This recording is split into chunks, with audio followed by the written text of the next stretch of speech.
नमस्कार दोस्तों, कैसे हैं आप लोग। दोस्तों, आज की कहानी है पक्ष।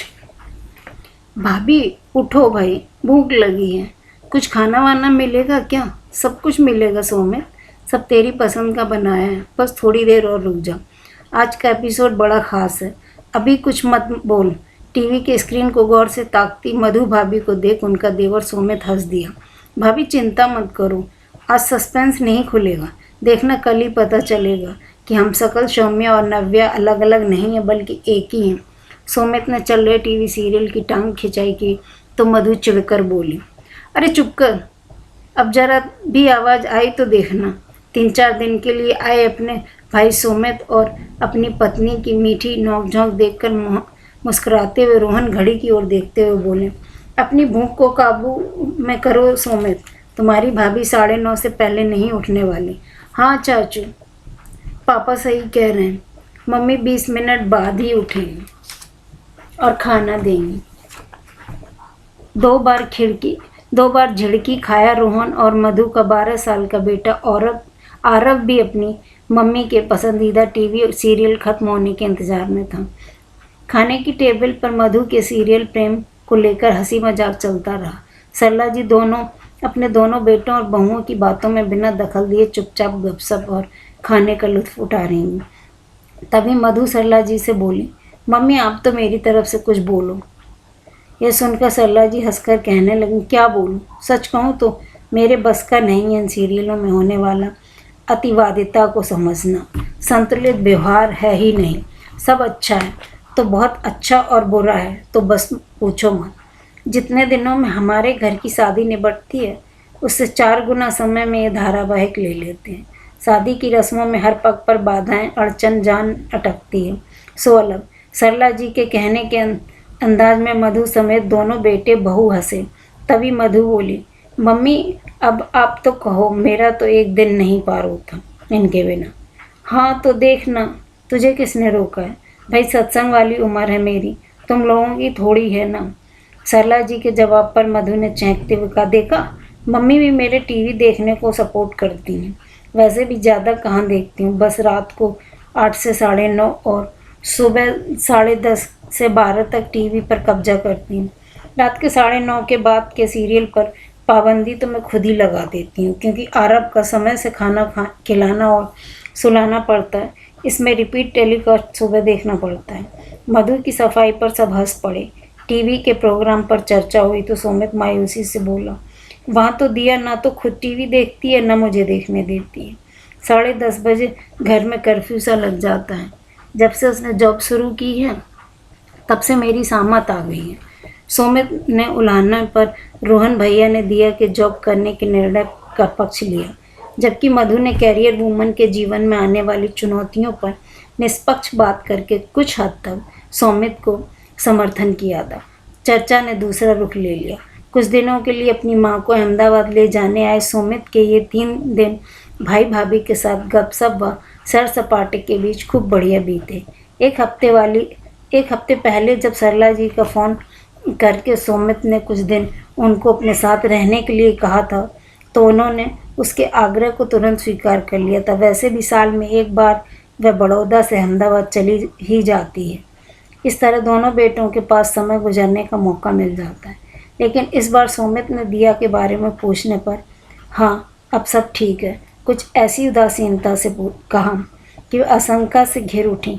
हालांकि जल्द ही उससे भाई भाभी के साथ हंसते मुस्कुराते देख कुछ निश्चिंत भी हुई, पर माँ होने के नाते कुछ पूर्वाभास होने के कारण मन में खटका सा बना ही रहा।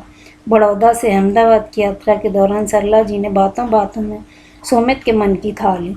सौम्यत मधु रोहन के सामने पूछा नहीं, पर सच बता सब ठीक तो है वहाँ पर। माँ को यूँ परेशान देख सौम्यत ने उनका हाथ पकड़कर धीरे से कहा, मम्मी वैसे तो कोई ख़ास बात नहीं है, फिर भी कुछ परेशान तो हूँ। कोई ख़ास वजह? सरला जी ने हैरानी से पूछा तो सौम्यत बोला, वही दिया की नौकरी, जब तक वह घर पर थी सब ठीक था, पर जब से उसने जॉब शुरू की है सब गड़बड़ हो गया। सौर पढ़ाई में पिछड़ता जा रहा है। सौर की पढ़ाई के अलावा और भी इशूज़ हैं। मैं 9 बजे निकलता हूँ और वह 8 बजे। जल्दबाजी में सब काम निपटाती है, मुझे घर में सुकून नहीं महसूस होता। सुबह की चाय साथ पिए ज़माना हो गया। मेरी चाय रखकर वह नहाने चली जाती है। हड़बड़ी में नाश्ता खाना बनाना, समय से पहले ही मेरा नाश्ता लगा दिया जाता है। फिर चाहे वह ठंडा रहे या गर्म, हर काम घड़ी की सुई की नोक पर होता है। पहले कहीं आने जाने में मैं अपनी सुविधा के अनुसार निकल जाता था, अब उसकी सुविधा देखनी पड़ती है। सैटरडे संडे घर के पेंडिंग काम निपटाने में निकल जाते हैं। फिर दिया की सैलरी भी इतनी नहीं मिलती कि समझौता कैसे किया जाए। आप खुद ही देखना, कहकर सौमित चुप हो गया। सरला जी सोच में डूब गई। सरला जी अहमदाबाद पहुंची तो दिया और शौर पूरी शिद्दत से उनका इंतजार करते दिखे।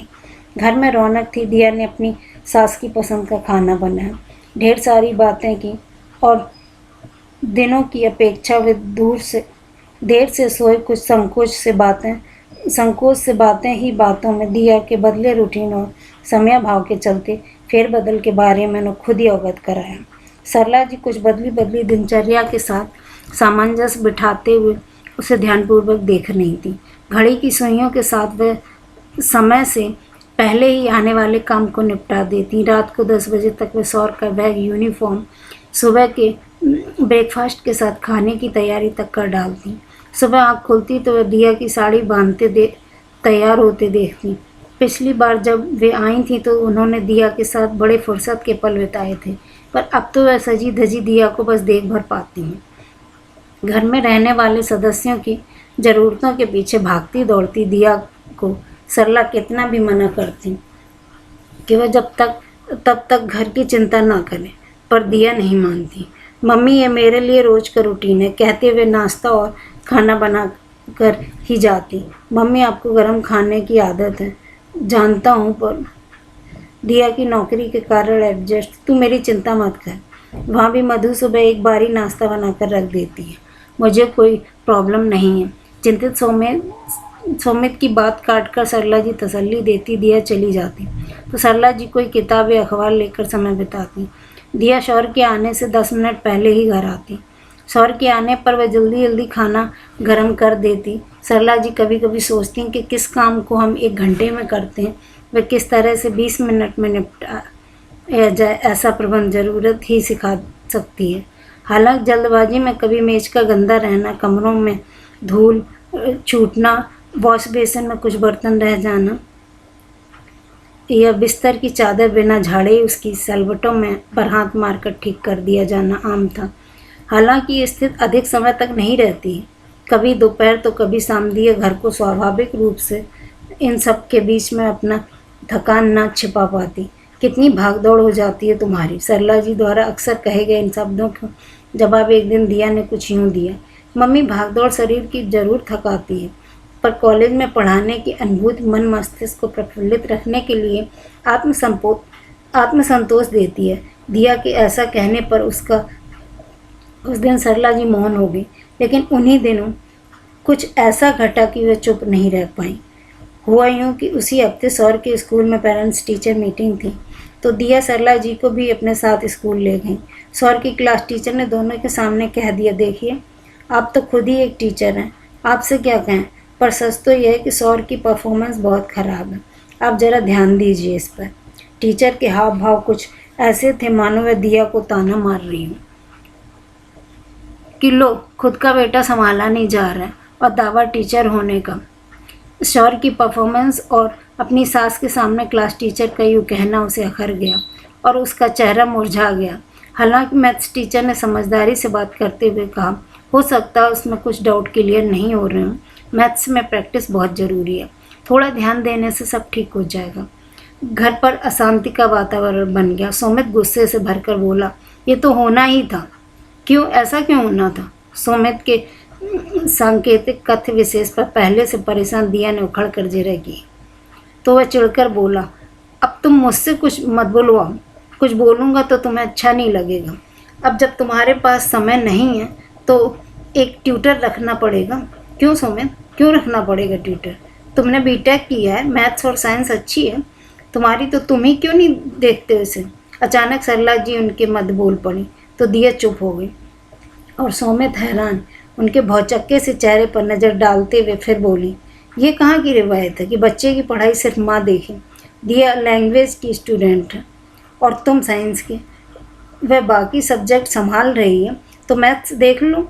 यहाँ तक मुझे लगता है कि 5वीं के बाद 6ठी 7वीं से मैथ्स साइंस कठिन हो जाती है। वैसे ट्यूटर भी एक ऑप्शन है, फिर भी ध्यान तो दोनों को ही रखना पड़ेगा। सरला जी ने बहू का पक्ष लिया तो सौमित बोला, मम्मी सिर्फ यही मसला नहीं है, दिया को जॉब से और भी दिक्कतें हैं। दिक्कत सिर्फ नज़रिए में है सौमित। जो 5-6 घंटे ये बाहर बिताती है, तो तुम सोचो वही 4-5 घंटे हम टीवी देखकर या पड़ोसी से गप्पे मारकर बिता देते हैं। पर हमें कोई कुछ नहीं कहता। एक हाउसवाइफ खिचड़ी बनाए तो बिना सवाल किए हम खा लेते हैं, लेकिन सोचो दिया बनाए तो तुम झुंझला कर दोषारोपण करोगे कि इसे समय नहीं मिलता। क्या दिन में आराम फरमाती है? क्या सुबह देर तक सोती है? जिस वक्त हम चाय पीते हैं उस वक्त यह सब घर ठीक करके चाय नाश्ता खाने की तैयारी के साथ बाहर निकलती। कभी सोचा है कि समय से पहले हुए काम के लिए समय कहाँ से निकलता है? सरला जी और सौमित की उलझते देख दिया कुछ अपराध बोध से भरी बोली, रहने दीजिए मम्मी, मेरे लिए सौर सबसे पहले है, मैं जॉब छोड़ दूँगी। देखो, जॉब करना या छोड़ना तुम्हारा डिसीजन है। यहाँ मैं समाज के पुरुष वर्ग का प्रतिनिधित्व कर रही हूँ, बेटे की सोच से जिरह कर रही हूँ। घर के दायित्व को निभाने वाली स्त्रियों के प्रति उसकी आंखों में सम्मान का भाव निसंदेह सही और आवश्यक था, पर उसके लिए कामकाजी महिलाओं को हे दृष्टि से देखा जाए ये जरूरी तो नहीं है। सरला जी के यूँ बोलने पर सौमित अपनी मम्मी के कंधे को पकड़ते हुए बोला, मम्मी आप पहले ये डिसाइड करो कि किसके पक्ष में बोलना है। मुझे तो लगता है आपने ठान लिया है कि जो भी हो बस बहुओं के पक्ष में ही बोलना। याद करो उस दिन आपने रोहित भैया से कहा था कि सौमित ने मौके की नज़ाकत भांपते हुए कुछ मजाकिये लहजे में उन्हें अपने बड़ौदा प्रवास के दौरान हुई बात याद दिलाई, जब रोहन से सौमित ने कहा था, अच्छा है दिया जॉब कर रही है, कम से कम तुम थक कर घर आओगे तो मानसिक शांति मिलेगी। थकी हुई दिया ना खुद बात करने के मूड में होती होगी ना तुम। यहाँ तो घर आओ तो MBA पास मेरी हाउसवाइफ पूरे दिन का ब्यौरा जानने के लिए तैयार बैठी रहती है। इस पर मधु कुछ कहती इससे पहले सरला जी बोल उठी, शुक्र कर रोहन की मधु के पास समय है। तुम्हें सुनने का कभी सोचा है कि ये सुनना सुनाना हमें कितना तनाव मुक्त रखता है? तुम्हारे पापा भी घर आकर मुझसे हर बात शेयर करते थे, बातों बातों में कितना हल निकल जाता है, वरना आजकल कामकाजी कपल की मशीनी ज़िंदगी देख तो तरस आता है। सरला जी की बात सुनकर मधु ने प्यार से thank you mummy, you are the best कहते हुए उन्हें गले लगा लिए। सौमित की आवाज़ पर सरला जी अतीत से वर्तमान में आई। मम्मी आप किसकी तरफ हो ये तो बताओ। कहाँ तो लोग दुखी होते हैं कि हाउसवाइफ को तवज्जो नहीं दी जाती। यहाँ मैं उनकी मन से रिस्पेक्ट करता हूँ, तो उसमें भी आपको आपत्ति है। देखो सौमित, तुम हाउसवाइफ को प्रशंसा की नज़रों से देखते हो, ये प्रशंसनीय है, पर मेरा यह मानना है कि कामकाजी या गृहिणी दोनों अपने स्तर पर भरसक जिम्मेदारियां निभाती हैं। कामकाजी होना ना होना ये चुनाव नारी की निजता और मर्जी से जुड़ा होता है।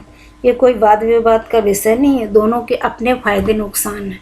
चूँकि मामला तुमसे और दिया से जुड़ा है, इसलिए यहाँ मुझे कहना पड़ेगा कि ये पूर्वाग्रह है कि घर में रहने वाली महिलाएं ही बच्चों की परवरिश और घर की जिम्मेदारी बखूबी निभा सकती हैं।